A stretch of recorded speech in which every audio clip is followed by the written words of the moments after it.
Agama Islam Al-Zaitun Indonesia. 6. Penyampaian materi. 7. Tanya jawab. 8. Door prize. 9. Foto bersama. Dan terakhir penutup. Baik, hadirin sekalian, sebelum memasuki atur cara yang pertama, saya ingin menginformasikan kepada teman-teman bahwa acara ini disponsori oleh Second Coming Soon, sebuah brand yang menjual produk pakaian seperti hoodie, sweater, t-shirt, dan masih banyak hal lainnya yang cocok untuk kita-kita kaum muda-mudi. Teman-teman dipersilahkan untuk memfollow akun Second Coming Soon ini di Instagram dengan akun @second_coming_soon. Masih banyak produk-produk lainnya dari @second coming soon ini, jadi silakan jangan lupa di follow Second Coming Soon. Tak lupa pula kami ingatkan kepada teman-teman bahwa setelah sesi pertanyaan, setelah sesi penyampaian materi akan ada sesi tanya jawab. Oleh karena itu pastikan teman-teman menyimak materi dengan baik dan juga mempersiapkan pertanyaan terbaik untuk diajukan di sesi tersebut. Lalu di akhir acara jangan lupa akan ada door prize juga untuk 2 orang yang beruntung. Maka pastikan teman-teman mengikuti acara ini hingga akhir karena siapa tahu kamu yang beruntung hari ini. Baiklah, tanpa menunda-nunda lagi, kita akan memasuki atur cara yang pertama, yaitu pembukaan. Dengan mengharap ridho Allah, mari kita mulakan acara pada hari ini dengan berbasmalah.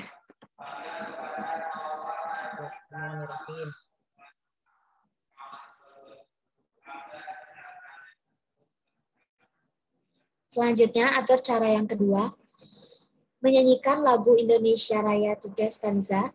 Hadirin dimohon untuk berdiri di tempat masing-masing.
Ya, hadirin disilakan untuk duduk kembali.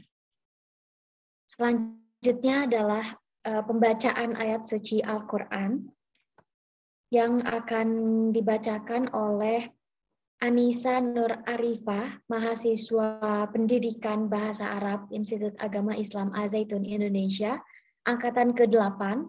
Kepada Anissa Nur Arifah, disilakan. Baik. Bismillahirrahmanirrahim. Assalamualaikum warahmatullahi wabarakatuh. Waalaikumsalam warahmatullahi wabarakatuh.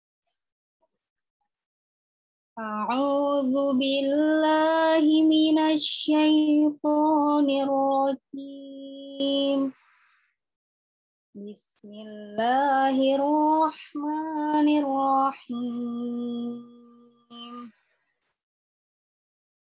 Wala tankihul musyrikati hatta yu'min. Wala amatum mu'minatun khairum min musyrikatin walau a'jabatkum. Wala tunkihul musyrikina hatta yu'minu. Wala abdum mu'minun khairum min musyrikin walau a'jabakum. Ulaika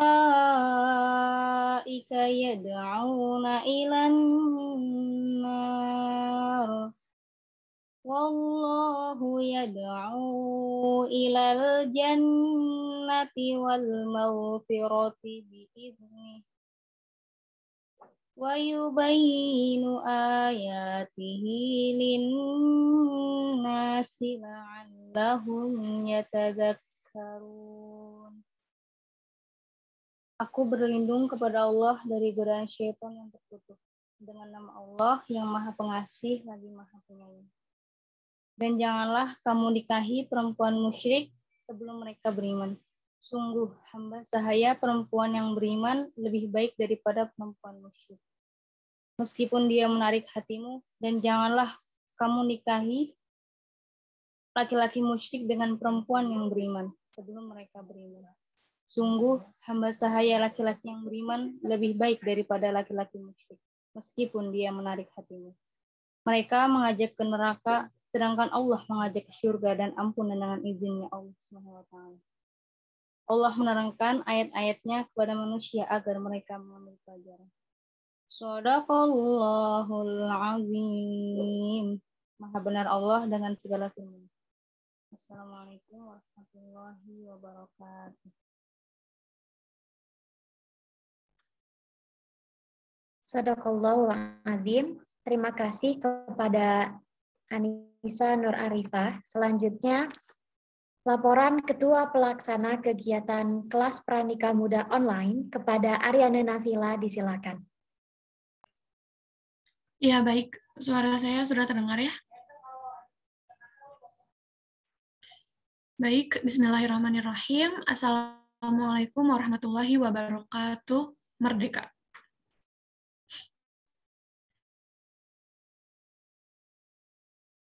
Yang saya hormati, pemateri Ustazah Dahlia Nurdini, AMGS KMMKes, Presiden OMI Yaya Al-Astaf, rekan-rekan panitia, humas, dan teman-teman semua yang insya Allah dimuliakan oleh Allah Subhanahu wa Ta'ala. Bersyukur kepada Allah Subhanahu wa Ta'ala, hari ini kita bisa berkumpul bersama di acara Kelas Pranikah Muda Batu Kupas Tuntas Persiapan membangun keluarga atau rumah tangga dari sisi kesehatan, di mana kelas ini merupakan saya, Aryana Nafila, yang alhamdulillah mendapat kesempatan untuk bertemu dengan teman yang dan tim persiapkan demi berlangsungnya acara ini. Sebagaimana yang telah teman-teman ketahui, acara ini ini diselenggarakan oleh Kementerian Hubungan Masyarakat, Organisasi Institut, Institut Agama Islam Az-Zaitun Indonesia, Kemenhub OMI Yas. Acara ini menggunakan materi Ustadzah GSKS.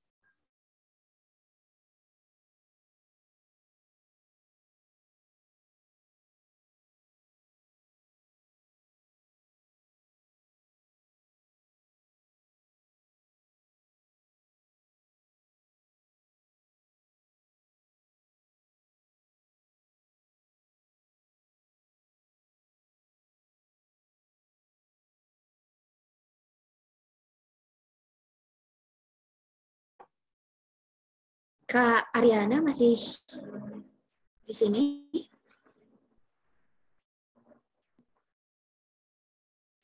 Halo, Kak Ariana.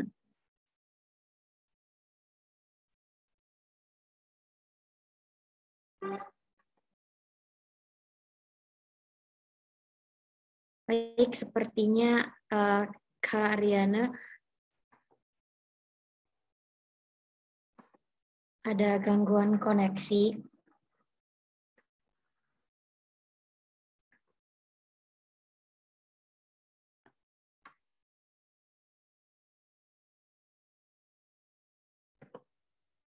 Halo, Kak Ariana sudah masuk lagi?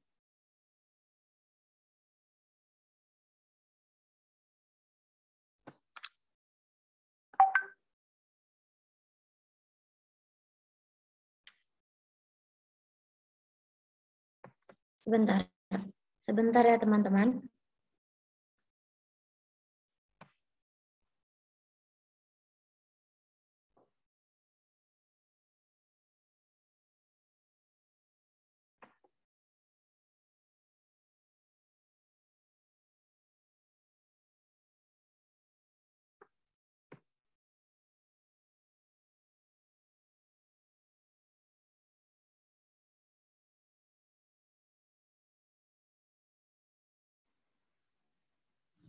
Baik, mohon maaf, saya terdistract oleh sinyal ya, teman-teman.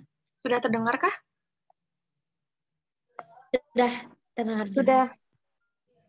Baik, teman-teman, saya lanjut ya. Dari paragraf kedua. Jadi, sebagaimana yang telah teman-teman ketahui, acara ini diselenggarakan oleh Kemenhumas OMI Yaya Aziz, yang dimana mengundang pemateri Ustadzah Dahlia Nurdini, AMGS KMMKes, yang merupakan dosen mata kuliah kesehatan Yaya Aziz. Acara ini dibatasi hanya untuk 300 orang saja, tanpa memungut biaya sedikit pun untuk harga tiket masuknya. Kemudian, acara ini diupayakan terlaksana atas dasar kesadaran akan urgensi pelaksanaan pernikahan bagi setiap orang, khususnya bagi kita kaum milenial yang senantiasa perlu dibekali ilmu seputar pernikahan di usia muda, salah satunya dari sisi kesehatan. Demikian laporan Ketua Panitia Pelaksana yang bisa saya sampaikan. Mohon maaf bila terdapat perkataan maupun perbuatan yang kurang berkenan.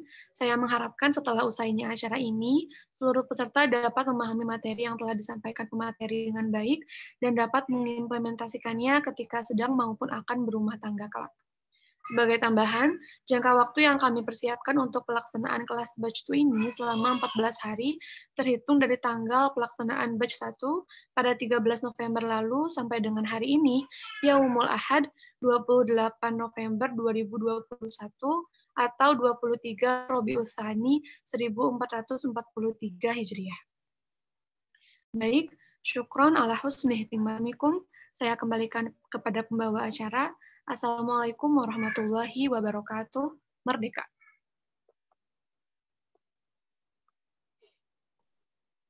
Merdeka. Baik, terima kasih kepada Ariana Nafila. Oke, acara selanjutnya adalah sambutan dari Presiden Organisasi Mahasiswa Institut Agama Islam Az-Zaitun Indonesia, yang pada hari ini belum berkesempatan untuk hadir, maka akan diwakilkan oleh Afrida Zahira. Disilakan. Baik, terima kasih kepada MC. Assalamualaikum warahmatullahi wabarakatuh. Merdeka. Yang terhormat, narasumber kita pada hari ini, yakni Ustadzah Dahlia Nurdini, AMG SKM MKes, rekan-rekan dari Kementerian Humas, serta hadirin yang saya banggakan. Alhamdulillah, puji syukur kehadirat Allah Subhanahu wa Ta'ala, karena atas berkat rahmat dan karunia-Nya, kita masih diberikan kesempatan untuk hadir dan berkumpul dalam sesi webinar kali ini. Sebelumnya, saya mohon izin untuk memperkenalkan diri terlebih dahulu. Saya Frida Zahira dari Menteri Sekretaris OMI. Di sini saya mewakili Presiden OMI, yaitu Muhammad Isa Asyrafuddin, untuk menyampaikan sambutan karena hari ini berhalangan hadir.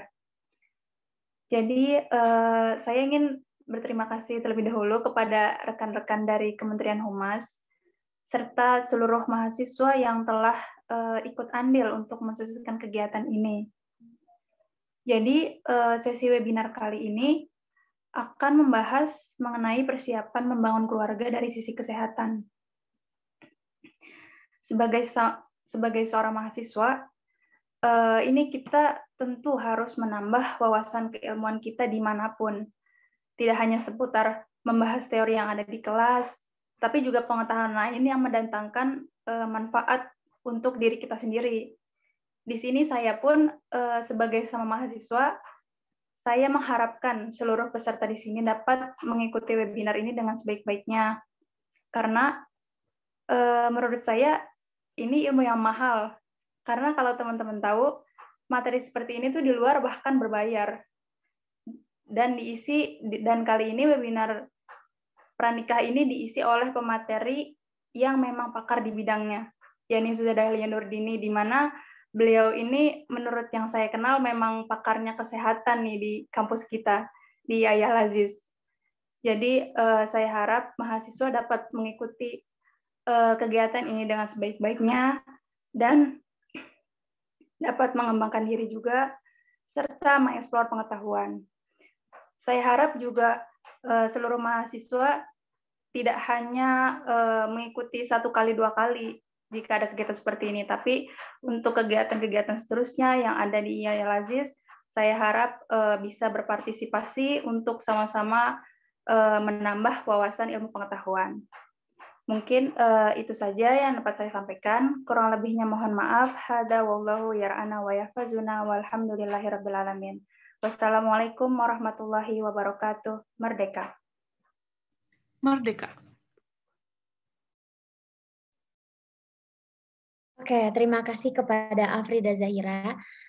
Baik, teman-teman, kita akan melangkah ke acara utama kita pada hari ini. Acara yang kita nanti-nantikan akan ada penyampaian materi dari pemateri yang sangat luar biasa ini, ahli kesehatan.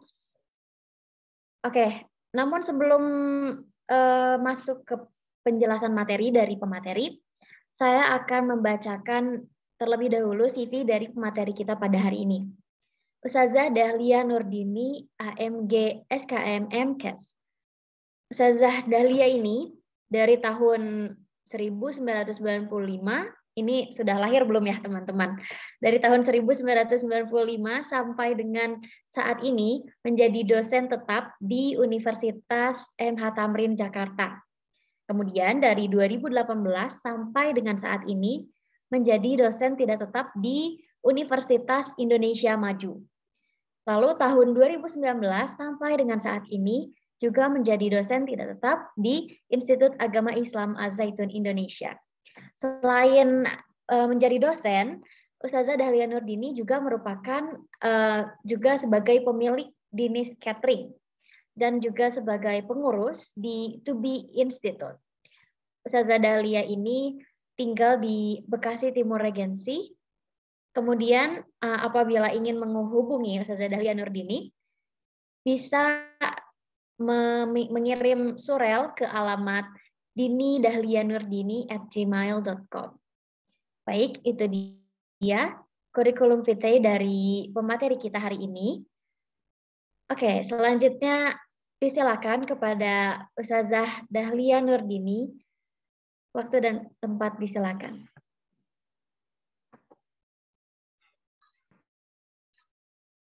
Baik, terdengar tidak Mbak Mas? Ya, Terdengar. sudah Ustazah. Sudah ya, baik. Terima kasih atas waktu dan kesempatannya Mbak Nisa. Sekarang terlihat jelas ya wajahnya Mbak Nisa. Angkatan keberapa nih Mbak Nisa? Angkatan ke-7 2019. Oh, sama Mbak Ane juga ya? Kalau Kak Ane angkatan ke-6 2018. Kakak kelasnya ya, Ane? Ya, kakak. Oh, oke, baik. Baik, bismillahirrahmanirrahim. Assalamualaikum, merdeka. Bismillahi tawakkalna 'ala Allah, la haula wala quwata illa billah. Asyhadu an la ilaha illallah wa asyhadu anna Muhammadar Rasulullah. Robbi srohli sodri wa yassirli amri wahlul 'uqdatam min lisani yafqahu qawli. Yang amat berhormat Syekh Az-Zaitun Profesor Dr. A.S. Panji Gumilang MP beserta Umi dan keluarga. Yang berhormat Rektor Institut Agama Islam Az-Zaitun Indonesia Bapak Imam Prawoto SEKU. Yang terhormat Kepala Biro Kemahasiswaan IAI Al-Aziz Dr. Alfi Satria STMT. Yang terhormat Presiden OMI IAI Al-Aziz beserta staf dan panitia pelaksana acara kelas pranikah muda online dan semua peserta yang berbahagia.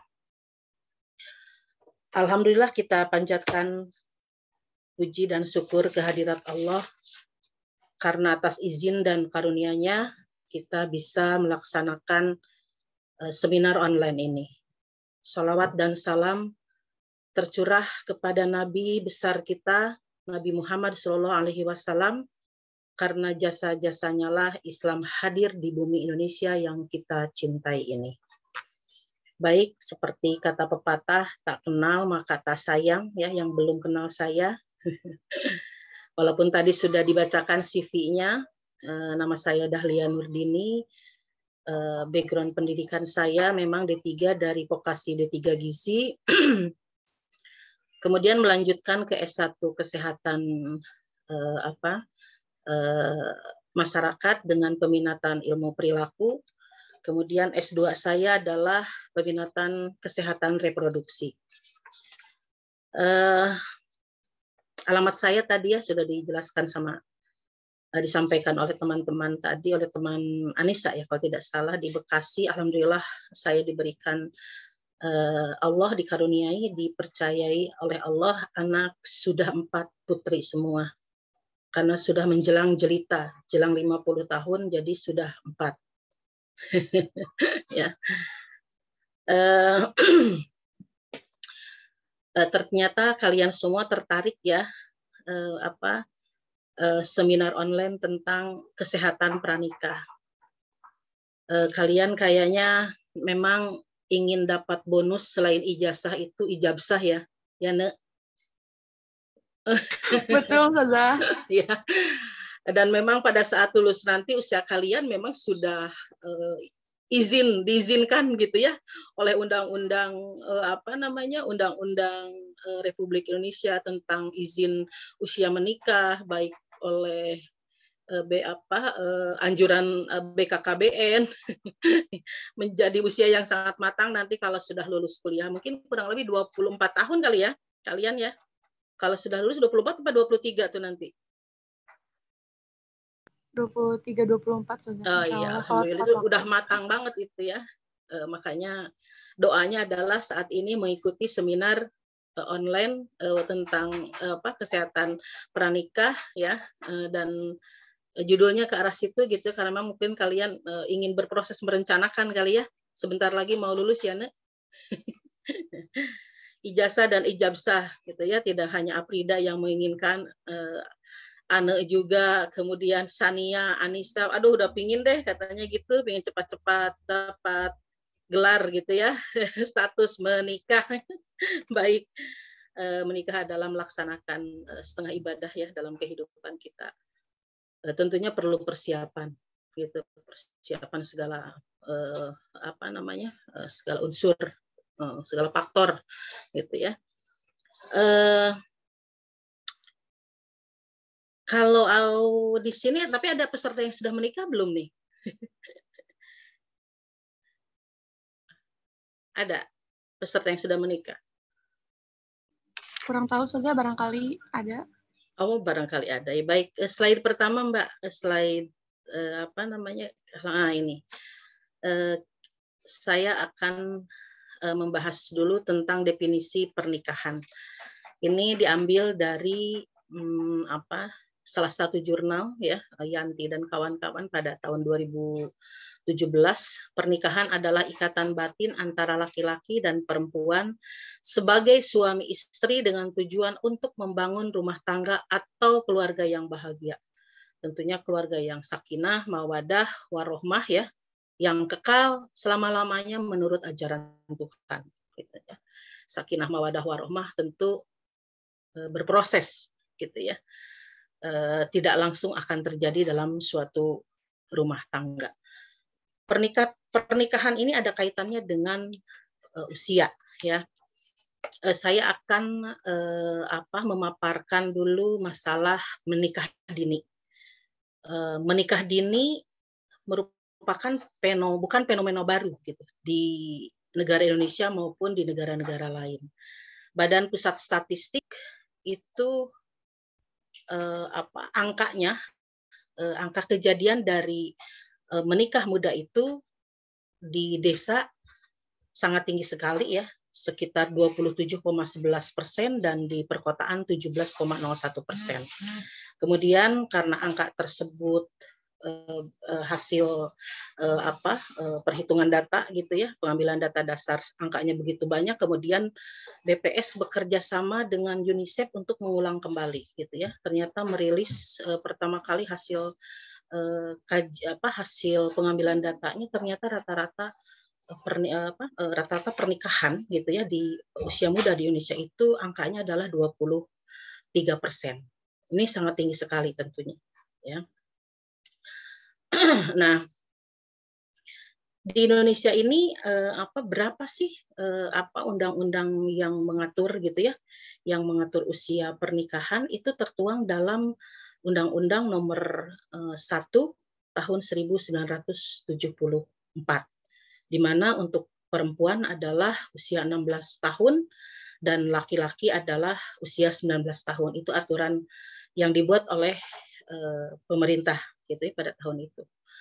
Nah, kemudian aturan tersebut direvisi kembali pada tahun coba slide berikutnya Mbak Ane ya. Nah, pada tahun 2017 dengan keputusan Mahkamah Konstitusi nomor 22 direvisi menjadi disamakan untuk usia pernikahan itu baik laki-laki maupun perempuan, yaitu di usia 19 tahun gitu loh. Nah, undang-undang revisi dari nomor 1 tahun 74 menjadi nomor 22 tahun 2017 ini kenapa direvisi? Karena kejadian di lapangan ditemukan masalah banyaknya perceraian yang didapat, angkanya itu berdasarkan hasil di lapangan itu banyaknya menikah muda gitu ya. Kemudian banyaknya kasus-kasus masalah kesehatan juga, terutama kanker serviks itu ditemukan pada perempuan yang usia menikah muda. Nah, menikah muda memang penyebabnya banyak, tapi salah satunya adalah mereka menikah muda atau ya laki-laki atau perempuan itu karena hamil di luar nikah. Gitu. Nah, itu adalah yang terjadi gitu ya. Memang hasrat yang memang sulit dikendalikan oleh seorang manusia adalah hasrat biologi gitu ya, atau hasrat seks, sehingga terjadi pernikahan muda terjadi karena memang tadi ya, karena hamil di luar nikah gitu ya, maka mau tidak mau melaksanakan pernikahan muda. Apalagi akses internet saat ini ya, dengan begitu mudahnya untuk melihat gitu ya, untuk kalian semua menonton dengan mudahnya gitu ya. Tapi tentunya kalau dibentengi dengan norma atau dasar-dasar agama itu akan bisa dihindari. Baik, Mbak, slide selanjutnya. Nah, ini adalah rujukan usia pernikahan menurut BKKBN. Nih, kalian nanti Kalau lulus dapat ijazah dan ijabsah berarti di antara 21 sampai 25 gitu ya, yang laki-laki, yang perempuan 21, yang laki-laki 25. Tentu udah di atas, udah boleh sekali gitu ya untuk melaksanakan izin nikah, apalagi rata-rata lulus nanti usia 23 tahun gitu. Secara umur biologis juga sudah matang, sehat gitu ya. Oke, selanjutnya Mbak. Nah, ini adalah kebijakan perilaku reproduksi yang perlu kalian pikirkan, gitu ya. Pemerintah membuat kebijakan atau regulasi tentang perilaku reproduksi ini memang menguntungkan untuk kita sebagai seorang perempuan dan regenerasi kita, anak-anak kita, gitu ya. Melalui Undang-Undang Nomor 10 Tahun 1992 untuk upaya kebijakan penyelenggaraan keluarga berencana. Artinya artinya undang-undang ini dibuat juga bukan berarti tidak boleh punya anak gitu ya, tetapi belajar bagaimana kita merencanakan jarak dan merencanakan jumlahnya gitu ya, kan ada terkait dengan kesehatan ibu maupun anak, kesejahteraan anak, baik dilihat dari IQ-nya, dilihat dari status gizinya, dari imunitasnya. Ini ada kaitan dengan keluarga berencana ini gitu ya. Saya akan membacakan salah satu ayat Al-Quran ya, yaitu Al-Baqarah 233 kalau tidak salah, tertulis wahyunya itu, dan hendaklah para ibu memberikan ASI-nya sampai usia 2 tahun gitu ya. Itu adalah ayat yang tersirat dari Tuhan untuk berencana gitu loh ya. Ayat itu adalah ayat yang tersirat dan tersurat untuk keluarga berencana. Dari ayat tersebut kita seorang perempuan gitu ya, seorang perempuan akan bisa memberikan air susu kepada anaknya sampai usia 2 tahun gitu ya, bila belum hamil lagi gitu loh. Kita seorang ibu akan bisa melaksanakan gitu kan ya, kewajiban kepada anak kita untuk memberikan ASI tuntas sampai 2 tahun kalau belum hamil lagi gitu ya. Itu adalah postulat, itu adalah rumus dari Tuhan bahwa seorang ibu hendaklah memberikan air susunya sampai 2 tahun. Kaitan dengan proses menyusui, kita kupas ya. Pada saat ibu menyusui terjadi gitu ya, Allah hadirkan hormon prolaktin dan hormon oksitosin dalam tubuh seorang ibu pada saat kita hamil. Itu alami. Hormon prolaktin itu adalah hormon untuk memproduksi ASI. Dan hormon oksitosin adalah hormon untuk mengalirkan. Jadi setelah ASI diproduksi, kemudian akan dialirkan ke nipel atau ke puting ibu gitu ya, dan dimanfaatkan oleh bayi karena memang itu makanan utama dan pertamanya dihisap gitu ya, kemudian masuk ke dalam tubuhnya untuk berbagai macam kebutuhan, untuk tumbuh kembang ke atas, ke samping, untuk kecerdasan, untuk imunitas gitu ya, kemudian untuk status gizi gitu ya, itu adalah fungsi dari ASI gitu. Nah, hormon prolaktin ini mempunyai pengaruh yang sangat besar untuk kesehatan si ibu, karena kalau ASI diberikan dengan baik sesuai dengan kehendak bayinya gitu ya, itu akan menekan ovulasi sehingga bersifat KB, keluarga berencana. Jadi sebagai KB alamiah. Bila ASI diberikan sesuai dengan kehendak bayi, diberikan sekehendak bayi gitu ya. Nah, ada kalanya memang bayi itu tertidur gitu ya.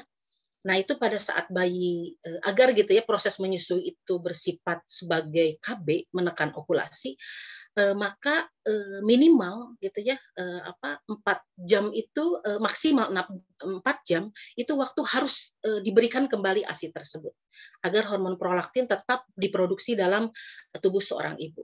Nah, bagaimana caranya gitu ya agar setiap 4 jam maksimal itu tidak boleh lebih gitu ya. Kalau di jurnal itu 4 jam adalah waktu yang sangat efektif agar hormon prolaktin terus diproduksi dalam tubuh seorang ibu menyusui. Ada kalanya memang pada saat menyusui si bayi dalam keadaan tertidur pulas gitu, itu harus dibangunkan, disentil gitu ya, pelan-pelan kakinya dia akan terbangun kemudian disusukan kembali sehingga hormon prolaktin dalam tubuh si ibu akan berpengaruh terhadap kesehatan si ibu sendiri ya tadi sebagai keluarga sebagai KB alamiahnya. Kemudian ada hormon oksitosin. Nah, hormon oksitosin itu mempunyai fungsi adalah untuk mengembalikan rahim dari yang besar setelah melebar ya setelah proses melahirkan itu akan terjadi penciutan dari tadinya rahim besar dengan adanya hormon oksitosin itu akan kembali mengecil seperti semula gitu ya. Itu adalah proses menyusui di mana menguntungkan buat si ibu sendiri gitu ya. Nah, kapan hormon prolaktin dan oksitosin tersebut akan tumbuh subur gitu ya, akan diproduksi banyak, akan dialirkan terus dalam tubuh seorang ibu bila si ibu belum hamil lagi gitu loh.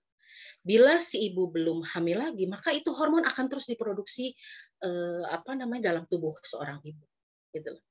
Maka si ibu di situ harus memang berencana gitu. Kalau terjadi konsepsi, kalau terjadi peleburan antara sel kelamin jantan dan sel kelamin betina atau hamil lagi si ibu, otomatis hormon prolaktin dan oksitosin tersebut tidak akan diproduksi, akan digantikan dengan hormon estrogen dan progesteron. Karena hormon kehamilan itu yang berperan.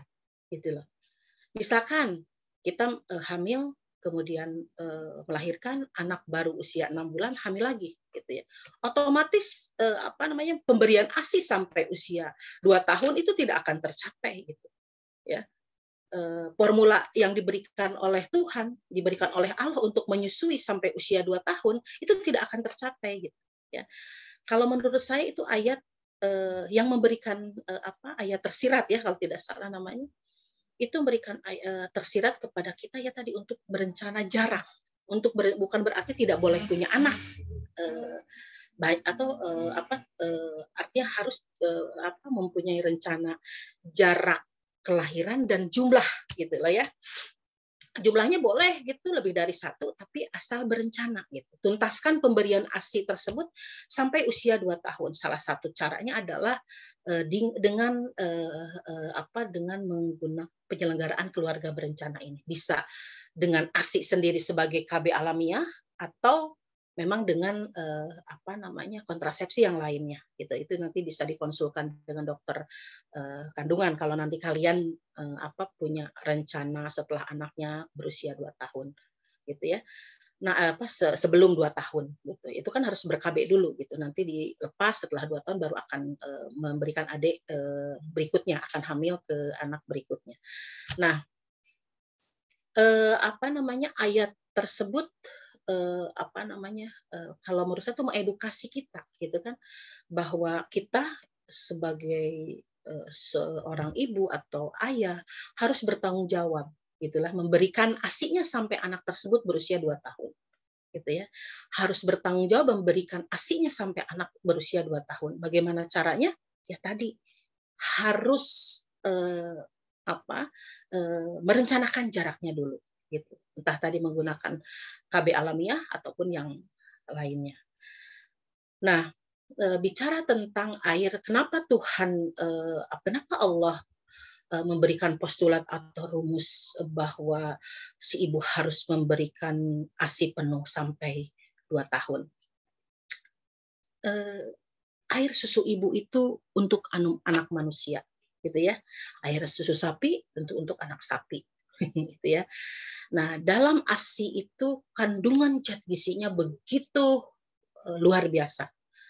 ada yang namanya kolostrum. Kolostrum itu adalah cairan yang jernih, ya, bening, yang pertama kali dikeluarkan oleh perempuan pada saat pertama kali bayi itu lahir. Itu usia kolostrum itu dalam payudara si ibu itu berkisar 7 atau sampai maksimal 14 hari dikeluarkan. Jadi warnanya itu jernih kekuningan. Tapi kadang-kadang ada pantangan dari orang tua biasanya ya, atau pantangan masyarakat sekitar bahwa kolostrum tersebut harus dibuang katanya dengan alasan ASI basi. Memang warnanya tidak putih seputih susu, tetapi kekuningan, jernih kekuningan. Nah, kolostrum ini kayak dengan zat gizi, kayak dengan imunitasnya juga sangat, imunoglobulin A-nya juga sangat tinggi dibandingkan dengan ASI-ASI selanjutnya. Ya, dan si kolostrum ini bersifat laksatif. Laksatif itu bisa mengeluarkan mekonium atau feses yang berwarna kehitam-hitaman yang ada pada sistem pencernaan bayi baru dilahirkan. Itu harus dikeluarkan. Nah, dengan kolostrum, maka mekonium atau feses yang berwarna kehitam-hitaman tersebut akan dibantu pengeluarannya. Ya, tadi kolostrum itu adalah air susu ibu yang pertama kali keluar, biasanya 7 sampai 14 hari, berwarna putih kekuningan, jernih ya, berwarna jernih kekuningan, tidak seperti putih susu. Itu mengandung zat gizi lebih tinggi, kadar imunoglobulinnya untuk meningkatkan imunitas bayi sangat tinggi, kemudian bersifat laksatif tadi ya. Jadi bisa mengeluarkan feses yang berwarna kehitaman atau mekonium. Nah, pada proses menyusui itu pemerintah ya melalui aturan pemberian PP ASI eksklusif itu dianjurkan perempuan gitu ya, seorang ibu untuk memberikan ASI eksklusifnya sampai usia 6 bulan gitu ya. Saya kupas dulu ya biar kalian paham undang-undang ini begitu berpihaknya kepada seorang ibu dan kepada seorang anak gitu ya. Nah, pada saat pemberian ASI eksklusif 0 sampai 6 bulan itu adalah pemberian hanya ASI saja. ASI eksklusif pun akan terjadi pada tubuh seorang ibu bila si ibu juga tidak hamil lagi, belum hamil lagi gitu ya. Sampai 2 tahun belum hamil lagi, produksi prolaktin akan terus berjalan. Nah, dari 0 sampai 6 bulan ini 0 sampai 6 bulan ini adalah pemberian ASI eksklusif. Artinya hanya ASI saja. Ya. Air tajin tidak boleh diberikan, air minum belum boleh juga diberikan, kemudian bubur belum boleh diberikan, sari buah, ulekan pisang, ulekan nasi. Kalau orang tua dulu memang ada punya kebiasaan anak baru lahir itu diberikan makanan pendamping ASI dengan cepatnya. Itu akan membahayakan sistem pencernaannya ya. Jadi dari 0 sampai 6 bulan itu pemberian ASI eksklusif. Jadi hanya ASI saja. Air minum belum boleh, madu apapun itu belum boleh. Jadi hanya ASI saja. Kenapa ASI eksklusif itu diberikan kepada bayi 0 sampai 6 bulan? Kalau dulu kebijakannya itu 0 sampai 4 bulan ASI eksklusif. Tetapi melalui berbagai macam penelitian ternyata sampai usia 6 bulan gitu ya, ASI itu masih bisa memenuhi kecukupan gizi si bayi tersebut ya. Nah, pada usia 0 sampai 6 bulan kenapa ASI eksklusif ini diberikan? Karena ada makanan yang utama dan pertama bagi bayi itu adalah air susu ibu, di mana kandungan laktosa dari air susu ibu ini adalah sangat di mana kandungan pemberian ASI eksklusif 0 sampai 6 bulan ini kenapa gitu kan menjadi peraturan, karena Tuhan memang adil gitu ya. Enzim yang pertama kali dikeluarkan oleh sistem pencernaan manusia ya, Allah berikan namanya enzim laktose. Jadi enzim laktose itu adalah enzim yang pertama kali hadir dalam sistem pencernaan manusia gitu loh. Maka Tuhan memberikan makanannya itu laktosa. Nah, laktosa itu adalah karbohidrat jenis disakarida yang hanya terdapat pada ASI, ya, air susu ibu atau susu yang dikeluarkan oleh ambing mamalia.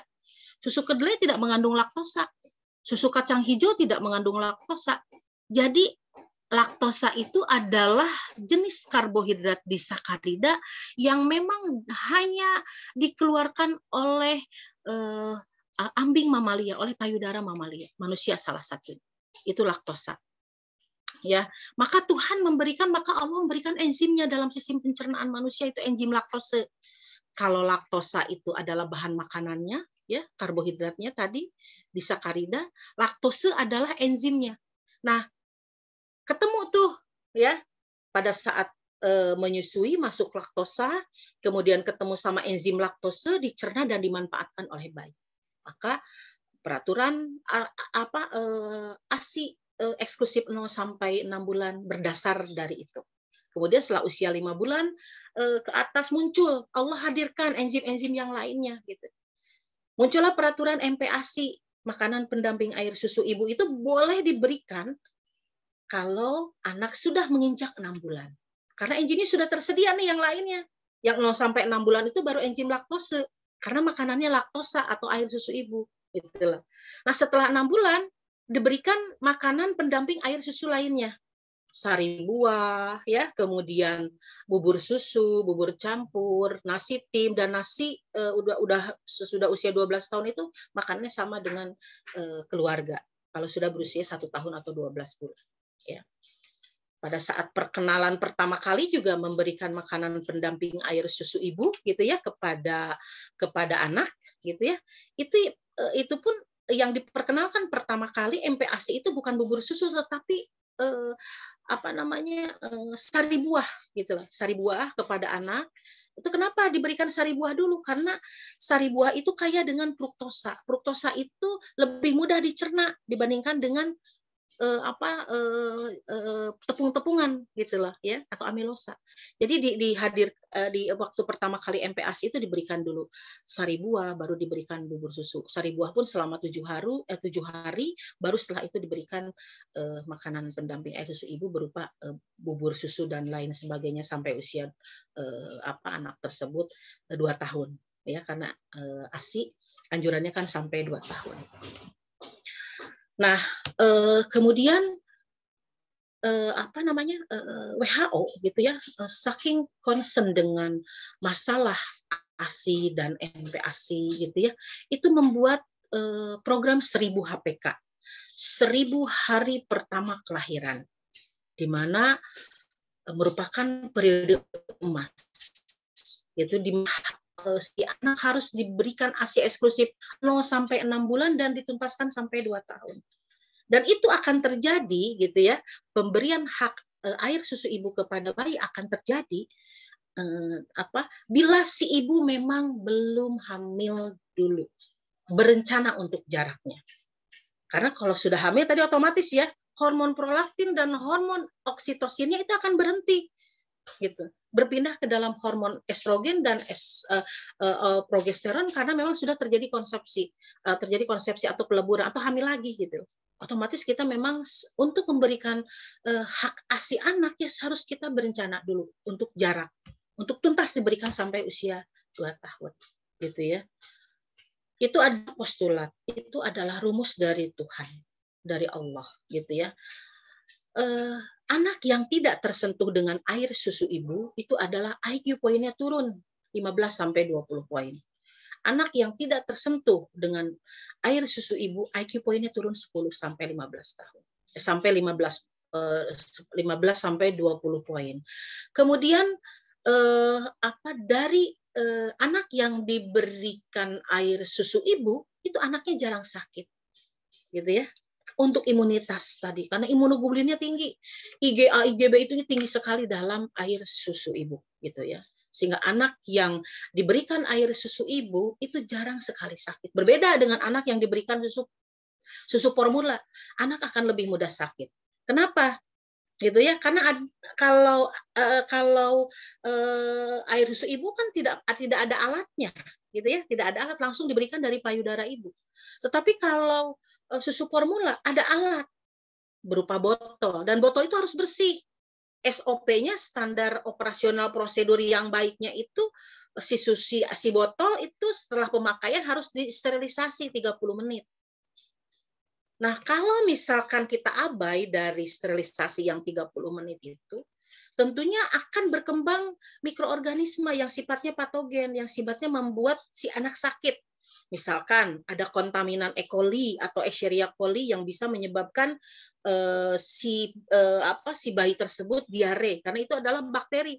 Bakteri Escherichia coli itu adalah bakteri yang bisa menyebabkan diare. Kalau misalkan si botolnya itu tercemar dengan mikroorganisme tersebut, gitu ya. Karena susu itu adalah zat gizinya sangat tinggi. Kalau zat gizinya sangat tinggi, dia mudah rusak. Kenapa mudah rusak? Karena bakteri cepat berkembang biak di situ, gitu. Ya.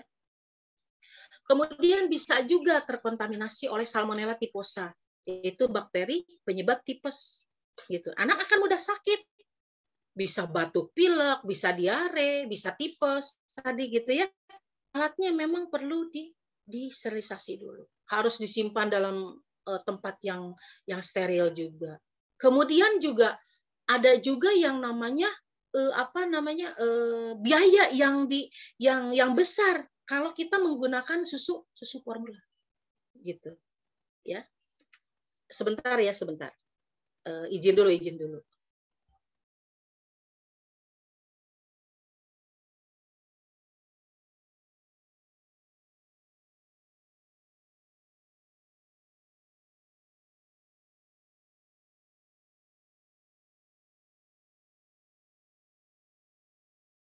Baik, kita lanjutkan kembali ya. Itu adalah proses menyusui ya, di mana akan kita bisa laksanakan tuntas sampai 2 tahun kalau kita berencana jarak. Gitu. Kalau kita tidak berencana jarak, misalkan baru 2 bulan udah hamil lagi, hak bayi ya, postulat Tuhan atau rumus Tuhan, rumus Allah dari Al-Baqarah 233 tersebut tidak bisa dilaksanakan. Karena hormon prolaktin dan oksitosin otomatis tidak akan diproduksi dalam tubuh si ibu. Itu saya ulang-ulang biar kalian ingat, gitu ya. Nah, kemudian pemberian ASI sampai usia 2 tahun.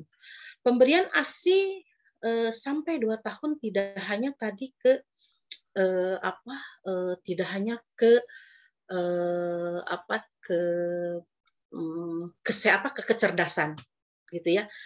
Anak-anak yang tidak tersentuh dengan air susu ibu, tidak hanya kecerdasan yang berpengaruh, tidak hanya imunitas, status gizi pun, gitu ya. Anak-anak yang tidak tersentuh dengan air susu ibu itu akan melahirkan generasi yang stunting, yang pendek, gitu loh. Anak-anak yang tidak tersentuh dengan air susu ibu itu akan melahirkan generasi kedepannya yang stunting, yang pendek, gitu. Ya. Anak yang tidak diberikan MPASI maksimal, gitu ya, yang baik sesuai dengan panduan gizi seimbang akan melahirkan generasi yang stunting juga, gitu ya. Nah itu penting, gitu ya. Karena di lapangan kalau ditemukan balita lebih dari 2, apalagi lebih dari 1 atau lebih dari 2, itu akan berpengaruh ke status gizi. Karena MPASI-nya, gitu loh. MPASI-nya itu akhirnya terbagi banyak. Ya. Jadi kalau di dalam suatu rumah tangga ditemukan balita lebih dari 1, gitu ya, itu berpengaruh ke status gizi. Karena MPASI-nya terbagi banyak dengan adiknya, dengan saudaranya. Gitu. Misalkan dalam satu keluarga ada bayi usia 6 bulan, ada balita usia 1 tahun, ada balita usia 2 tahun. Itu pengaruh ke status gizinya. MPASI-nya terbagi banyak, ASI-nya tidak terbagi dengan, ASI-nya tidak bisa tuntas sampai 2 tahun, gitu ya. Itu melahirkan generasi yang stunting ke depan atau yang pendek. Itu perlu dicatat. Nah, ini keuntungan dari regulasi dari Undang-Undang Nomor 10 Tahun 1992 ini luar biasa, gitu ya, untuk kesehatan kita. Gitu ya, tadi saya sudah jelaskan sebelumnya, mengembalikan rahim dari melebar, dari besar, habis melahirkan ke semula karena kontribusi dari hormon oksitosin. Kemudian bersifat sebagai KB alamiah dari hormon prolaktin karena bisa menekan konsepsi. Kemudian kepada anak memberikan kesejahteraan yang sangat luar biasa bila kita tuntas memberikan ASI-nya sampai usia 2 tahun. Karena baru ASI-nya tuntas sampai 2 tahun, otomatis full gitu ya, nutrisi, imunitas gitu ya, yang berpengaruh terhadap status gizi anak. Itu saya pernah baca dalam buku Faktor Gizi gitu ya, bahwa di situ dituliskan kalangan alam gitu ya, memang buku luar tapi diterjemahkan ke dalam bahasa Indonesia. Judul bukunya Faktor Gizi itu tahun 1985, itu sudah susah dicari lagi tuh buku gitu ya. Di situ dituliskan oleh Alan bahwa dalam kitab Perjanjian Lama, dalam kitab Aryupeda, dituliskan juga bahwa proses menyusui itu dianjurkan gitu, ditetapkan dalam kitab suci tersebut, menjadi postulat juga gitu.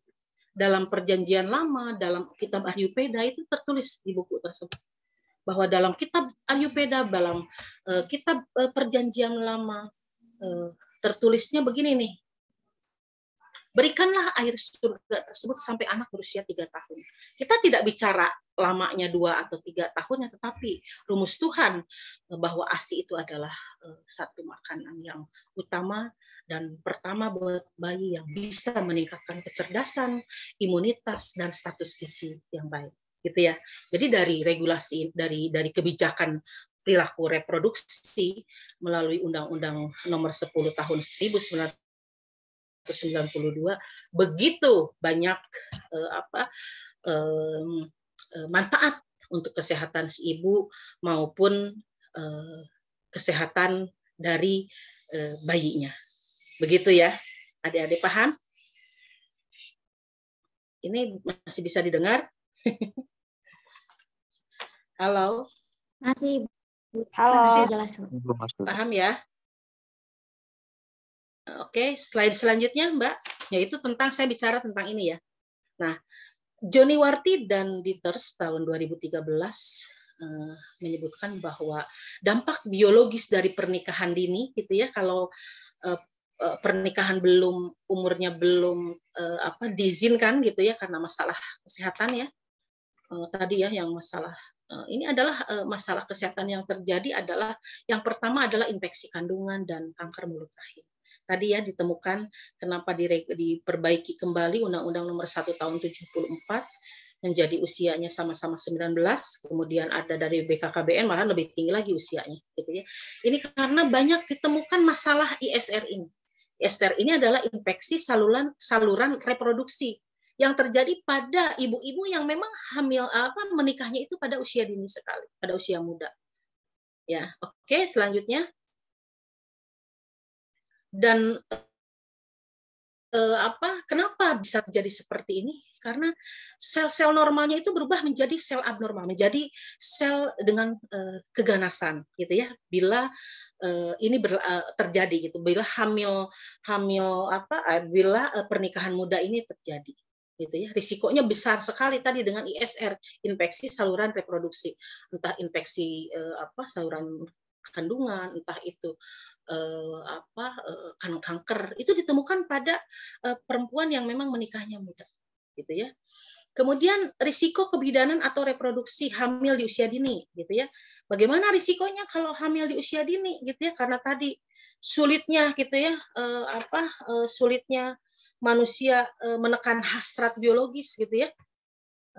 Yang pertama risiko buat si ibu tersebut, kematian baik untuk janin maupun untuk si ibunya. Kemudian bisa terjadi perdarahan, kemudian bisa terjadi keguguran, bisa hamil anggur, kemudian bisa prematur. Gitu ya. Nah, ini adalah risiko kebidanan atau reproduksi bila si perempuan hamil di usia dini.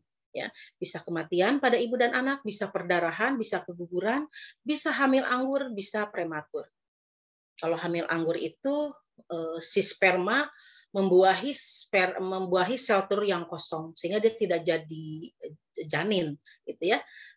Kemudian kemudian prematur, jadi melahirkan sebelum waktunya. Gitu. Oke, slide selanjutnya, Mbak. Nah, ini kita bicara definisi kesehatan reproduksi yang perlu kalian tahu, gitu ya. Kalian tertarik dengan masalah kesehatan reproduksi, sebelum pranikah. Jadi apapun yang ada kaitannya dengan sistem reproduksi, baik fungsi dan prosesnya, gitu ya, fungsi rahim, fungsi organ vital perempuan, organ laki-laki, dan prosesnya dalam prosesnya dalam pertemuan peleburan antara sel kelamin jantan dan sel betina sesuai dengan fitrahnya, gitu ya. Oke, selanjutnya. Ini adalah perkembangan. Nah, itu tugas kalian apa sih, gitu kan? Tugas kalian sebagai remaja, gitu. Kalian kan ingin nikah, tentunya tadi dengan definisi nikah tadi di depan, gitu ya, dengan tujuan membangun rumah tangga yang bahagia atau sakinah mawadah warohmah, gitu ya, sesuai dengan ajaran Tuhan, gitu ya. Tentunya kita harus punya persiapan. Tugasnya apa? Mencapai hubungan sosial yang matang dengan sebaya. Itu ya, hubungan sosial kalian dengan teman itu harus baik sehingga menghadirkan ketenangan, kebahagiaan karena sudah banyak peran, bisa bersosialisasi, kemudian menjalankan peran sosial berdasarkan gender, tugas laki-laki, tugas perempuan, gitu ya. Kemudian kewajiban laki-laki, kewajiban perempuan, kewajiban seorang ibu, seorang suami, gitu. Kemudian menerima realitas jasmaniah yang sekarang ini menjadi masalah, gitu ya. Ya kalau menjadi realitas jasmaniahnya perempuan harus menerima kepeminimannya, gitu. Kalau realitas jasmaniahnya adalah laki-laki ya harus menerima kemaskulinannya. Jangan menolak, gitu ya. Itu adalah menerima realitas jasmani, itu sudah takdir Tuhan, gitu ya. Kemudian mencapai kebebasan emosional. Biasanya kalau anak-anak remaja itu kan ingin bebas mengekspresikan emosinya. Ini harus kekontrol juga sama kita, gitu ya. Karena kalau tidak, bicara emosi ini kan tidak hanya perasaan marah, gitu ya, tetapi bahagia, gitu ya, marah, sakit dan lain sebagainya. Kemudian mencapai kebebasan ekonomi. Nomor 5 dan 6 ini perlu persiapan yang matang juga, gitu ya, sebagai orang kita menjadi sebagai orang tua yang memang wajib mempersiapkan sandang, pangan, dan papannya. Gitu ya. Tentunya kita harus punya kebebasan ekonomi, memilih dan mempersiapkan diri untuk pekerjaan. Ini penting, gitu ya, yang harus direncanakan dari mulai saat ini. Oke, dibangun mulai saat ini, dipersiapkan. Oke, slide selanjutnya, Mbak. Nah, kemudian mempersiapkan diri dalam perkawinan, gitu ya. Ini perlu konseling dan lain sebagainya, gitu ya. Mengembangkan kecakapan intelektual, artinya belajar, bekerja, dikembangkan terus, kompetensi kita atau kemampuan kita itu harus terus dikembangkan. Jangan satu, banyak, gitu ya, sehingga value atau add value kita itu ada pada citra atau pada diri kita sendiri yang melekat menjadi karakter kita. Oh, dia punya keterampilan A, keterampilan B, gitu ya. Terus dikembangkan dan lebih banyak lagi. Jangan hanya terpaku satu. Itu adalah salah satu tugas juga, gitu ya, tugas kalian sebagai remaja. Memperhatikan tingkah laku sosial perhatikan tingkah laku sosial yang dapat dipertanggungjawabkan. Ini nomor 9 dan 10 tentunya adalah kaitannya dengan soft skill. Aturan norma agama, norma susila, dan lain sebagainya. Ya, oke, selanjutnya, Mbak. Nah, ini tugas remaja berkaitan dengan seksualitas. Nah, ini harus paham pengetahuannya. Sehingga kalau paham pengetahuan tentang seks yang benar, maka sikapnya pun akan benar tentang seks, gitu. Tidak akan muncul tadi masalah hamil di luar nikah, gitu, ke menikah muda karena alasan menikah mudanya itu adalah hamil duluan, gitu. Kemudian mengenal pola perilaku heteroseksual itu penting, itu fitrah dari Tuhan, gitu loh. Meyakini menerima fitrah jasmaninya tadi. Saya seorang perempuan, saya seorang laki-laki, gitu ya. Perempuan itu feminim, laki-laki itu maskulin, jangan sampai kebalik, gitu. Kemudian menetapkan nilai dalam memilih pasangan hidup. Kalian tentu punya kriteria, gitu kan? Ingin yang baik-baik, nggak laki-laki maupun perempuan. Nah, kita harus di posisi berarti apa? Memperbaiki diri agar mendapatkan pasangan pun yang sama baik. Kemudian mempelajari cara mengekspresikan cinta tentu dengan baik. Kenapa ini penting, gitu ya? Tugas remaja berkaitan dengan seksualitas ini penting karena ada kaitannya dengan slide berikutnya. Coba slide berikutnya, Mbak. Nah, ini penyakit menular seksual. Ya, penyakit menular seksual ini karena hasrat tadi yang susah dikendalikan, gitu loh. Ya, akhirnya infeksi saluran reproduksi yang ditularkan melalui hubungan kelamin, entah dia menjajakan beli gitu ya, atau mungkin menjadi cowok cap gayung gitu ya, playboy cap gayung gitu ya, ceweknya banyak di mana-mana gitu ya. Nah ini harus kalian harus kalian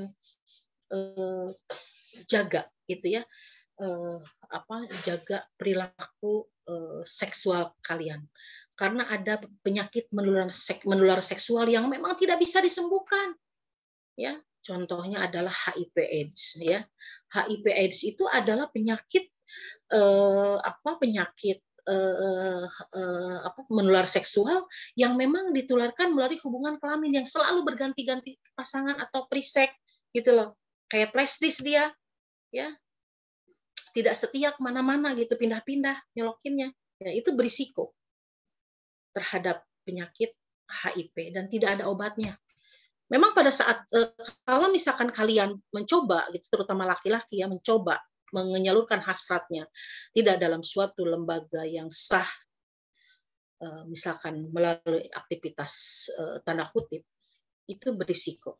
Kalau si perempuannya misalkan sebagai penjajah sudah tertular penyakit HIV/AIDS, kemudian Anda pertama kali itu akan menginfeksi otomatis gitu, tubuh kalian, dan itu penyakitnya 10-15 tahun kemudian akan terlihat, baru terlihat. Setahun 2 tahun tidak, 10 tahun, 15 tahun akan terjadi perubahan yang sangat drastis terhadap kesehatan orangnya. Dengan penurunan berat badan yang tidak bisa ditolong gitu ya, tidak bisa dengan drastis penurunan berat badannya gitu ya, tanpa ada sebabnya gitu. Itu adalah salah satu ciri bahwa orang tersebut sudah menderita penyakit HIV/AIDS atau terinfeksi kuman hepatitis C itu dari penularan seksual gitu ya. Nah, penyebabnya itu PMS ini penyebabnya bisa jamur, virus, bakteri, parasit gitu ya. Kalau jamur bisa keputihan yang berwarna dan berbau dan susah untuk sembuh gitu ya, itu karena melalui hubungan kelamin atau pre-sex ya, atau menjajakan aktivitas biologis atau membelinya gitu ya. Kemudian bisa virus, bisa bakteri. Kalau bakteri itu gonorrhea atau kencing nanah gitu ya, spilis. Kalau parasit bisa herpes ya, herpes pada darah gitu itu. Nah, ini kalau terjadi bisa melahirkan bayi yang cacat gitu. Kemudian perempuan lebih berisiko sebetulnya gitu ya. Kalau ibu-ibu gitu ya setia di rumah tetapi suaminya sendiri tidak setia, menjajakan gitu ya di luar, kemudian si perempuannya yang menjajakan tersebut sudah terinfeksi penyakit tertentu, penyakit infeksi tersebut, datang ke rumah, nah si istri yang tidak berdosa berisiko. Hamil anaknya juga berisiko gitu, melahirkan anak yang menderita HIV/AIDS. Kemudian infeksi saluran reproduksi itu akan melahirkan bayi dengan BBLR, berat badan lahir rendah. Ya, timbangannya sedikit, beratnya kecil, kurang dari 2.500 gram atau 2,5 kilo. Bayinya kecil, infeksi bawaan sejak lahir gitu ya. Bayi lahir mati, bayi lahir cacat atau kelainan. Ini adalah dari PMS ini. Oke, selanjutnya. ISR dapat terjadi ya, infeksi saluran reproduksi dapat terjadi sisa kotoran yang tertinggal, kesehatan umum rendah, kurang kebersihan alat kelamin, perkawinan usia muda dan berganti pasangan, hubungan seksual dengan penderita infeksi ya, tadi kaitan slide yang tadi dengan yang ini, perlukaan saat keguguran, melahirkan atau perkosaan dan kegagalan pelayanan kesehatan. Ini adalah ISR yang dapat yang bisa terjadi pada siapapun. Oke, selanjutnya, Mbak. Nah, ini slide terakhir nih kayaknya nih. Persiapan kesehatan pranikah. Jadi pertama adalah persiapan fisik. Kalau kalian berencana gitu ya menikah, sudah ada yang ditaksir-taksir ya, persiapan fisik gitu ya.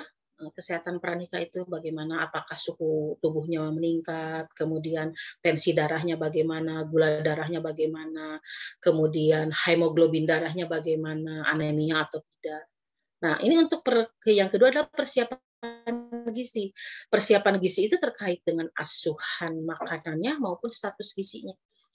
Jadi kalau asupan makanannya yang berasal dari protein hewani kurang, di mana asupan protein hewani itu sebagai sumber zat besi, sumber asam folat, gitu ya, itu berkaitan dengan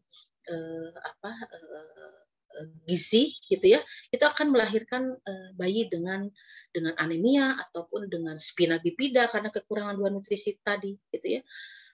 Nah, itu perlu persiapan, gitu ya. Nah, asupan makanan yang baik, yang seimbang, yang tidak hanya memang protein saja, tetapi yang namanya gizi seimbang itu atau 4 sehat 5 sempurna, mungkin kalian lebih banyak mengenalnya, itu dalam satu piring itu harus semua ada, gitu ya, baik sumber karbo, lauk hewani, lauk nabati, sayur, buah, gitu ya. Nah, akan menghasilkan status gizi yang baik, gitu. Indikatornya apa? Status gizi, persiapan kesehatan pranikah itu perlu status gizi yang baik, gitu. IMT-nya tidak boleh kurang dari 17. Kalian kan sudah belajar ya menghitung IMT, indeks massa tubuh. Bila IMT-nya kurang dari 17, itu berisiko KEK, kurang energi kronis nanti si ibunya. Kalau sudah ada KEK, akhirnya apa? Bayi bisa BBLR, bayi bisa mati. Kemudian bisa perdarahan, bisa anemia si bayinya. Ibunya pun bisa perdarahan, bisa kematian. Kemudian indikator lainnya apa? Selain IMT bisa indikatornya lingkar lengan atas. Ini lingkar lengan yang kiri diukur, lingkar tengahnya lingkar lengan atasnya ini nih, yang ini bisa menggunakan pita lila lingkar lengan atas atau pita medline yang untuk menjahit itu, dihitung dari sini nih, dari tulang di atas sini ya, ditarik dari angka 0 sampai posisi sini. Nanti dibagi 2. Oh, ternyata misalkan di 15 cm, nah di tengah-tengahnya gitu dibagi 2. Nah, itu dilihat berapa hasil pengukuran IMT-nya. Kalau yang bagus adalah minimal 23,5 cm. Kalau di bawah 23,5 cm berarti risiko gitu loh. Risiko terhadap kejadian KEK lagi. Ya, seperti yang saya tadi sudah jelaskan. Kemudian status imunisasi tetanus toksoid. Jangan sampai terjadi tetanus pada ibu atau pada bayi nanti yang dilahirkan. Ya, ini adalah antisipasinya. Kemudian menjaga organ reproduksi. Kalau misalkan sudah keputihan, berbau, berwarna, itu harus segera diobati. Bagaimana cara penanganannya gitu ya, agar terhindar dari penyakit tersebut, dengan mengganti pakaian dalam yang rutin, selalu PHBS, perilaku hidup bersih dan sehat dengan baik, gitu ya. Melakukan vaksinasi HPV. Ini human papilloma virus ini adalah virus yang menyebabkan kanker rahim. Ini adalah salah satu yang perlu kalian persiapkan pada saat pranikah, gitu ya. Memang sih agak lumayan mahal vaksinnya, antara 750 sampai 1,5 juta gitu ya. Ada di puskesmas juga, tapi puskesmas tertentu ya. Ini adalah salah satu persiapan yang perlu kalian pikirkan dari mulai saat ini nih, karena artinya memerlukan biaya yang tidak hanya sedikit. Makanya tadi ada tugas seorang remaja, salah satunya adalah memilih pekerjaan gitu ya. Ketangguhan ekonomi. Kemudian yang terakhir adalah menjaga kesehatan jiwa dengan olahraga, dengan bed rest, tidur yang cukup, gitu ya. Kemudian berinteraksi dengan siapapun dengan baik, sehingga meluapkan rasa bahagia yang baik juga. Itu saja yang bisa Bu Dini sampaikan. Hazza wallahu yar'ana wa yafaduna walhamdulillahirabbil alamin. Merdeka. Merdeka. Ini masih ada nggak sih di ininya? Ada. Masih ada. Jelas dengar semuanya. Baik, terima kasih banyak Ibu Dahlia Nurdini. Materinya sangat-sangat luar biasa ya, memberikan banyak insight baru kepada kita semua. Dari mulai peraturan-peraturan yang dibuat oleh pemerintah, malah sudah ditentukan oleh Allah tadi, yang peraturan ASI itu sudah ditentukan. Sebetulnya bagian favorit saya juga ya, apabila ke sisi kehidupan sudah dikaitkan dengan Al-Quran dan memang ada konektivitasnya, jadi kita bisa lebih memaknai bahwa oh iya memang betul, memang sudah diatur oleh Tuhan, dan akibatnya bisa terlihat antara sains dan Al-Quran itu saling berhubung kait. Pokoknya itu saya paling suka apabila ada penyampaian materi yang memang membuat sains dan Al-Quran saling berketerkaitan seperti itu. Terima kasih banyak Ibu Dahlia. Teman-teman, selanjutnya akan ada sesi tanya jawab ya. Selanjutnya adalah sesi tanya jawab. Akan saya bagi menjadi 2 termin. Termin pertama 3 pertanyaan, dan yang kedua, dan begitu pula yang kedua 3 pertanyaan. Untuk termin pertama sudah ada 3 penanya pertama di sini. Yang pertama adalah pertanyaan dari Matsani, dari Matsani Mubarko, maaf. Pertanyaan yang pertama, Ibu Dahlia, ini nggak apa-apa ya, langsung dibacakan saja ya, Bu? Ya, dibacakan saja. Saya nggak kelihatan nih di sini. Lagi baca yang lain. Baik, siap. Oke, Bu, pertanyaannya. Yang pertama dari Matsani, jika melihat manfaat menikah dari sisi kesehatan, apakah pernyataan bahwa menikah dapat memperpanjang usia itu benar adanya? Seperti itu, Bu. Ini kayaknya pengen cepat-cepat panjang usia nih Matsani nih. Memang ya, tapi tentunya dengan ilmu, gitu ya. Kita membekalinya dengan ilmu. Ada kaitan, katanya ada jurnal bahwa laki-laki itu akan lebih panjang umur, gitu katanya ya, dengan menikah.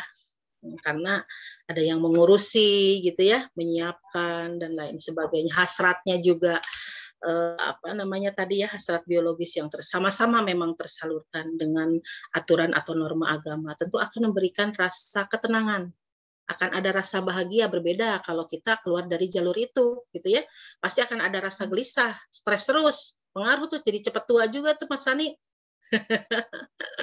Ya, tapi tentu kita harus membekalinya ya dengan ilmu pengetahuan, biar sikap kita baik, kemudian perilaku kita baik nanti. Itu baik Mbak, pertanyaan keduanya. Baik, pertanyaan selanjutnya dari Nabila Sakinah. Bagaimana, apa penyebab ASI itu tidak bisa keluar, Ibu? Lalu bagaimana cara mengatasinya apabila ASI Ibu tidak bisa keluar, sedangkan kan si bayi harus tetap ya diberi ASI. Seperti itu. Kalau sekarang itu banyak sekali suplemen ya. Kalau misalkan penyebabnya sebetulnya sih yang pertama kurang asupan nutrisi. Tadi ya, anak perempuan ya yang status gizinya kurang tadi ya, yang IMT-nya kurang dari 17 atau lingkar lengan atasnya kurang dari 23,5, yang risiko kurang energi kronis, itu salah satu penyebabnya. Kalian udah tahu kan cara menghitungnya dari Ibu ya. Jadi kalau kita IMT-nya kurang dari 17, kemudian IMT-nya kurang dari 23,5, itu risiko. ASI tidak akan subur tentu, gitu ya, tidak akan banyak dikeluarkan. Kemudian perawatan sebelum melahirkan, pada saat hamil itu kan ada senam, ada masas payudara, gitu ya, gizi seimbang, kemudian suplemen TTD, tablet tambah darah, suplemen kalsium dan lain sebagainya, minum susu, itu adalah salah satu. Jadi asupan gizi seimbang berpengaruh pada saat kehamilan sampai nanti akan proses melahirkan. Biasanya kalau ini terjadi di rumah sakit, gitu ya, penanganan dari dokter, biasanya sih dengan ada suplemen-suplemen yang lebih cepat nanti si hormon prolaktin akan berproduksi dan mengalirkannya dengan hormon oksitosin. Itu udah nggak usah takut, Mbak. Ya, yang penting ada ketenangan, ya. ASI akan keluar kalau kita tenang, gitu ya. Kita sejahtera, kita tidak pusing, tidak stres, gitu ya. Itu akan pengaruh ke produksi ASI. Ya, makanya harus dipersiapkan memang, ya. Pernikahan itu harus betul-betul matang dipersiapkan gitu. Karena stres sedikit gitu ya, misalkan kita asupan nutrisi kita baik, tetapi stres nih misalkan ya karena masalah keluarga entah internal atau eksternal, itu akan pengaruh. Akan berhenti itu si produksinya. Yang dialirkan pun menjadi sedikit gitu loh. Jadi suami juga memang harus siap dalam segala galanya menjadi suami siaga nih, Sa'ban Gilang Ramadan harus siap juga nih Sa'ban, jangan sampai nyusahin perempuannya, jangan sampai menyusahkan istrinya nanti. Bagaimana menciptakan suasana pemberian ASI yang baik sehingga prolaktin dapat berproduksi dengan banyak, mengalirkan juga dengan deras hormon oksitosinnya gitu ya. Si istri harus dalam keadaan tenang memang, ya. Harus dalam keadaan tenang, pasti itu akan diproduksi. Nah, kalau misalkan kitanya belum siap menikah gitu ya, belum siap apa-apa, menikah pasti akan pengaruh ke produksi ASI. Ya, memang Tuhan udah ngajarin formulanya yang susuilah anakmu. Itu kan sebenarnya kalau ditarik ke belakang itu kan persiapan kita sebelum menikah gitu ya. Kalau ditarik ke belakang kan ya persiapan kita sebelum. Tadi kan udah dijelaskan tugas remaja itu apa saja. Itu kan berarti kan sebelum, itu ajaran dari kalau dihubung kaitkan dengan ayat tersebut kan luar biasa gitu ya. Persiapan tersebut harus betul-betul matang sebelum menikah. Kita udah punya ilmunya, tinggal melaksanakannya pada saat mempraktikannya gitu pada saat kita sudah menikah karena memang kita sudah tahu ilmu. Itu ayat Al-Qur'an satu saja gitu ya, bertapa kalau ditarik ke belakang ya. Itu adalah informasi, itu adalah postulat buat manusia, buat laki-laki maupun perempuan, buat ayah atau ibu. Oke, apalagi Mbak? Baik, Masya Allah. Jadi harus sudah dipersiapkan dari sekarang juga ya Bu ya? Iya, betul ya. Sekarang edukasi itu kan banyak ya, bisa ya seperti ini memanggil pembicara atau dengan baca gitu ya. Jangan nanti bacanya yang tanda kutip ya, Sa'ban. Ketawa Sa'ban. Ya, kita mengembangkan, tadi kan tugas remaja adalah mengembangkan kemampuan intelektual. Artinya apa? Belajar, menambah, udah belajar A jadi belajar B lagi, belajar C tentunya dengan belajar yang bermanfaat. Meningkatkan kemampuan itu ya, meningkatkan kemampuan diri berarti kan vokasi kita, keterampilan kita dari punya keterampilan A, menjahit, memasak, mengurus dan lain sebagainya, itu ilmunya banyak banget ya. Oke, selanjutnya Mbak. Oke, baik. Pertanyaan selanjutnya dari Ahmad Sultan Alamsyah. Pertanyaannya, apabila ada seorang wanita pekerja seks komersial, apakah akan berpengaruh kepada kesuburan wanita itu, Ibu? Kemudian selanjutnya, apa yang menyebabkan wanita itu melahirkan anak yang cacat atau justru tidak melahirkan anak sama sekali atau yang kita kenal mandul? Seperti itu, Bu. Ya, kalau orang yang suka menjajakan penjajah seks ya risiko memang, karena ada penyakit di situ, ada penyakit yang mempengaruhi kesehatan reproduksinya. Tentunya akan berpengaruh gitu kan ya. Risikonya lagi bayi yang dilahirkan akan bermasalah. Seperti misalkan kena herpes yang memang penularan melalui seksual gitu ya, PMS, itu biasanya akan melahirkan anak dengan cacat, tidak ada jarinya gitu loh. Tidak ada jari di kaki, tidak lengkap gitu si organ tubuhnya. Kalau memang si penjajah seks si perempuan tersebut mempunyai profesi seperti itu risikonya sangat tinggi. Tidak hanya kepada dirinya, bayi yang dilahirkan pun seperti itu. Kalau HIV/AIDS, udah, kalau dianya menderita HIV, anak yang dilahirkan pun menderita HIV. Itu kaitannya dengan apa? Kualitas hidup. Kualitas hidup dengan apa akhirnya? Akhirnya kepada umur harapan hidup. Bayinya juga tidak akan lama gitu kan umur harapan hidupnya. Ibunya pun sama kalau sudah terkena itu. Sudah terkena penyakit PMS atau penularan penyakit menular seksual gitu ya. Kena gonorho, kena sipilis, waduh. Ya, makanya hati-hati nih para laki-laki harus bisa menahan hasratnya gitu ya. Dari sekarang ingin program dapat ijazah dan ijabsah, berarti harus kerja keras. Gitu ya, harus kerja keras. Apa? Ya, membangun suatu usaha atau ya mendapatkan pekerjaan, memilih pekerjaan gitu. Ya, jangan sampai menikah modal nekat gitu loh ya. Kasihan kalau modal nekat. Wah, asing nggak keluar, orang stres, nggak punya uang, nggak punya rumah gitu ya. Akhirnya menyusahkan orang tua. Akhirnya orang tua lah yang ngasuh anaknya, dimarahin lah kalian. Nah, itu harus betul-betul dipertimbangkan, menjadi pribadi yang bertanggung jawab. Jangan sampai nikah cepat tapi tidak bertanggung jawab gitu loh. Jangan bangga nikah cepat kalau kalian ini belum siap. Kalau memang sudah siap, nikah cepat gitu loh, nggak apa-apa ya. Tapi tadi jangan usia risiko gitu ya. Seperti yang saya sudah jelaskan sebelumnya, ada usia risiko memang dengan kesehatan reproduksi gitu. Ya, jadi udah mulai dibangun nih, saya harus bulan ini harus punya target punya pekerjaan apa berikutnya dan lain sebagainya gitu. Saya harus punya teman banyak, saya harus sehat, saya harus olahraga, terus dibangun terus gitu. Tidak hanya secara segi finansial saja memang semuanya. Tadi ya yang saya sudah jelaskan ada 10 tugas seorang remaja.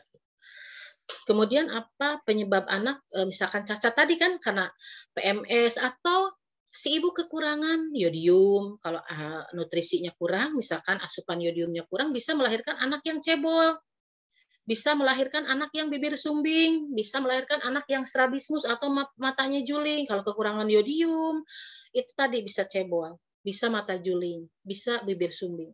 Kalau kekurangan zinc, sama tadi bisa bibir sumbing kalau kekurangan zinc.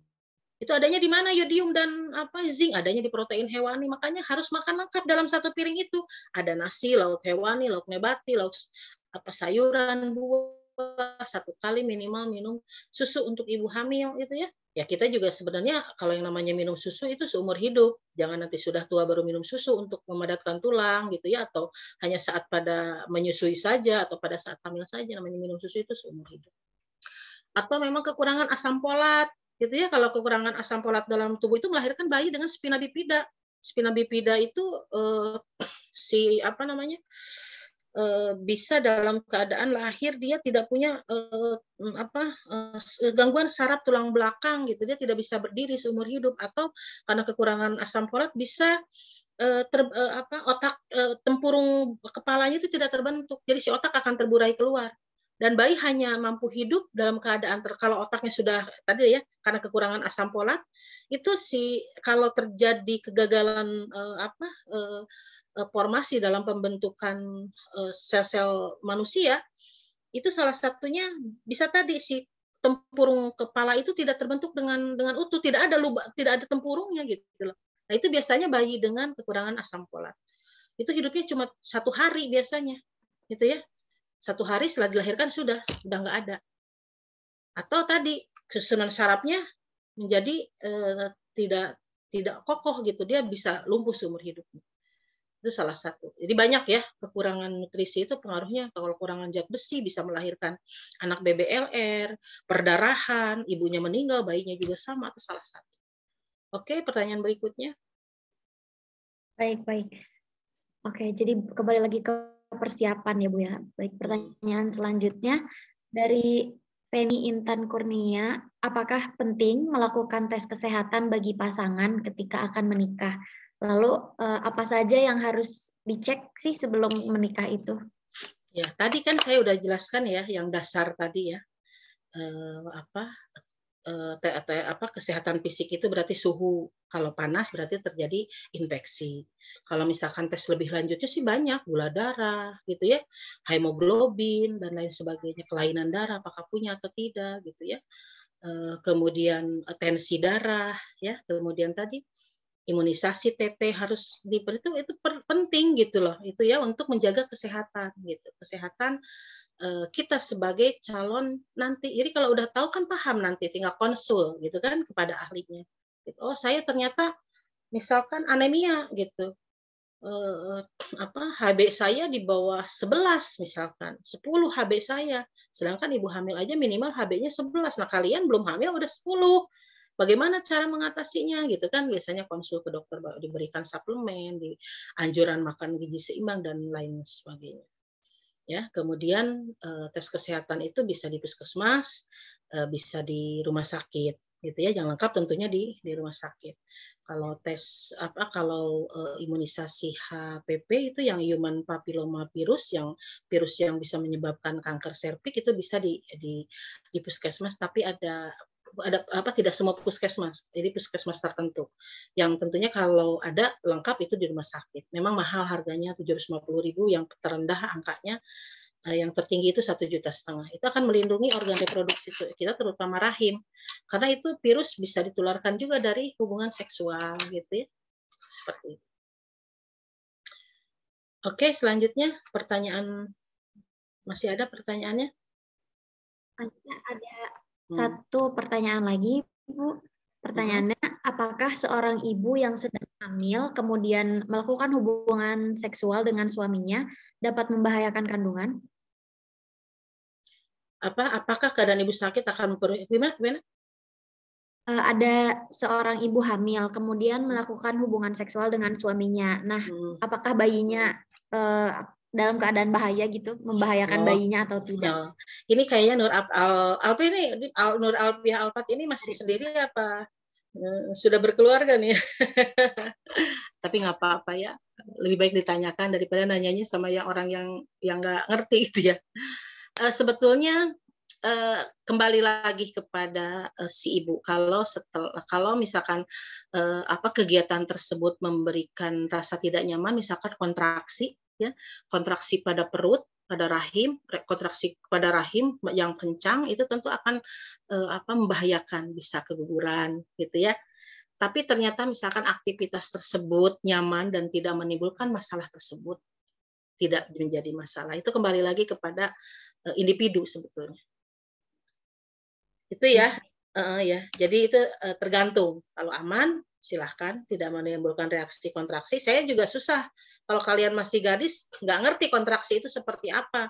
Nanti kalau sudah hamil, baru akan merasakan kontraksi itu seperti apa. Biasanya memang aktivitas biologi seperti itu memberikan reaksi kontraksi pada rahim. Jadi akan mengencang gitu ya. Itu nanti kalian kalau sudah menikah akan merasa hamil, akan merasakan seperti itu. Kalau ternyata reaksi kontraksinya itu terus-terusan dan berulang, baik sebelum ataupun sesudah gitu ya, itu memang harus segera konsul. Biasanya ada treatment dari dokter obgyn ya. Oke, itu saja yang bisa saya sampaikan, Mbak. Ya, baik. Terima kasih Ibu Dahlia, sangat bermanfaat kita semua. Jadi ada gambarannya harus menyiapkan apa saja sebelum pernikahan ini. Jadi tidak asal ingin cepat menikah, melihat teman-teman sudah banyak yang menikah, jadi tidak asal ikut menikah. Ya, nah, itu gitu. ya. Baiklah. Ya, ada tambahan lagi, Bu? Jadi intinya kalian saya paham gitu ya, mungkin kalau usia kalian memang memikirkan hal ini adalah hal yang wajar gitu ya, apalagi di usia lebih dari 21 tahun. Dengan banyaknya informasi-informasi positif baik dari kegiatan ini ya, ataupun dari membaca dan lain-lain, perlu ditingkatkan gitu ya pengetahuannya agar kalian tidak kosong sama sekali gitu ya. Perlu perencanaan yang matang, karena rumah tangga itu tidak hanya sehari 2 hari, tetapi tadi ya menciptakan keluarga yang kekal selama-lamanya gitu. Berbeda kekal selama-lamanya dengan sampai mati. Kalau menikah sampai mati saja ya udah bisa aja 3 tahun udah gitu ya. Kalau selama-lamanya berarti kan selama-lamanya gitu. Jadi kekal selama-lamanya. Ya selama-lamanya kita gitu ya. Tentunya itu harus dipersiapkan dengan baik. Itu pesan saya buat semuanya. Oke, terima kasih banyak Ibu. Baik, teman-teman semua, sudah sangat jelas ya dipaparkan materinya. Pertanyaan-pertanyaan juga sudah terjawab. Nah, selanjutnya akan ada pengumuman door prize. Door prize ini yang mendapat door prize adalah dengan penanya terbaik dari beberapa pertanyaan yang ditanyakan tadi. Tentunya akan ditentukan oleh Ustazah Dahlia Nurdini. Ibu, penanya dengan pertanyaan terbaik. Silakan dipilih Ibu 2 penanya. Oh gitu ya. Saya lihat dulu ya pertanyaannya lupa. Boleh Ibu. Ini ya pertanyaannya ya sebentar ya. Ya. Sebentar saya lihat.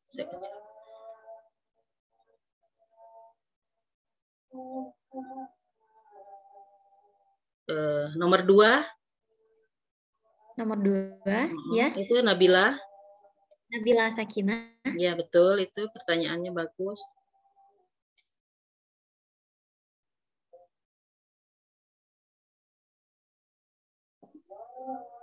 Nomor 4. Oke, baik.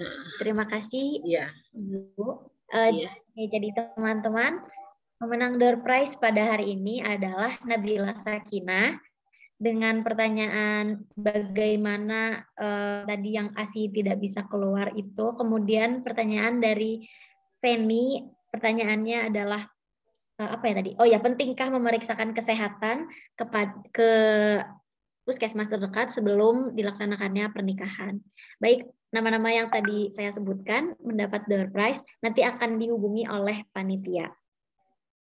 Oke, teman-teman, kita sudah di penghujung acara. Oh, ada sesi foto bersama dulu ya.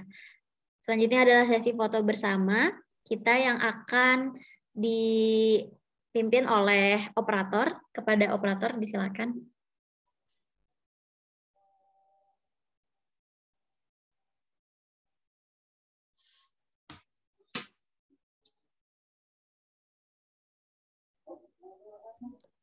Teman-teman semua bisa untuk menyalakan kameranya.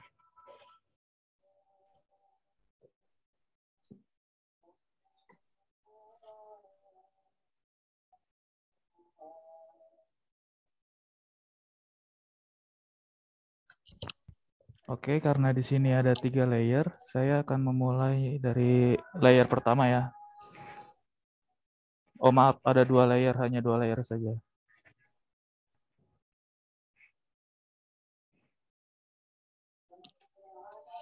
Baik, akan saya mulai untuk layer pertama.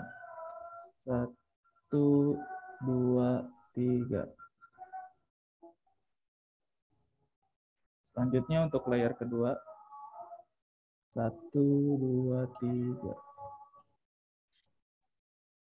Baik, sudah. Terima kasih teman-teman. Baik, terima kasih banyak kepada operator yang sejak tadi sudah membantu jalannya acara pada hari ini. Oke, kita sudah di penghujung acara ya, tepat di penghujung acara. Dengan sangat berterima kasih kami sampaikan kepada Ustazah Dahlia telah menyampaikan materi yang sangat bermanfaat. Baik teman-teman, mari kita sempurnakan acara pada hari ini dengan berhamdalah. Alhamdulillahirrahmanirrahim. Terima kasih. Saya pamit ya. Ustazah Dahlia. Ya, silakan saya pamit melanjutkan. Terima kasih banyak Ustazah. Terima kasih Ustazah. Ya, sama-sama Ane, semua teman-teman mahasiswa ya. Semoga sebentar lagi kita bisa cepat offline karena mati gaya juga nih kalau kuliah di online terus. Amin. Ya. Udah bosen banget saya juga nih di rumah terus. Baik, merdeka. Ya, merdeka. Nah.